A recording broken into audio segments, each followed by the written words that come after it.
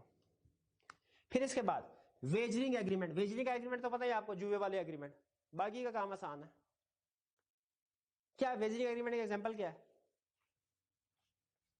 بارش ہوئی، میں 1000 روپیہ دوں گا، بارش نہ ہوئی تم 1000 روپیہ دینا. پاکستان جیتا، میں 5000 دوں گا، پاکستان ہارا تم مجھے 10,000 دے دو. ویجرنگ ایگریمنٹ جوئے کے. یہ گھوڑا جیتا، میں باہر بیٹھا ہوں، یہ گھوڑا جیتا تو اتنے پیسے میں تمہیں دوں گا، ہارا تو تم مجھے اتنے پیسے دینا. جوا. ویجرنگ ایگریمنٹ وائڈ ہے. ان کا ایفیکٹ وہی ہے جو انلیگل ایگریمنٹ کا ہوتا ہے. یاد ہے انلیگل ایگریمنٹ کا کیا ایفیکٹ تھا؟ انلیگل ایگریمنٹ وائڈ، ریسٹوریشن بھی الاؤڈ نہیں، اور کون سا تھا؟ کولیٹرل ٹرانزیکشن بھی وائڈ. تو سملر ایفیکٹ یہاں پہ ہے. لیکن کہتا ہے کچھ ایگریمنٹ ایسے ہیں جو ویجرنگ ایگریمنٹ نہیں ہوں گے. یہ سن لیں. پہلے prize competition involving games of skill. بعض اوقات اخبار میں پزل آ جاتا ہے، جو یہ فل کرے گا اسے انعام ملے گا، باقیوں کو نہیں ملے گا. پزل سالو کرنا بیسیکلی یہ ویجرنگ جوا نہیں ہے.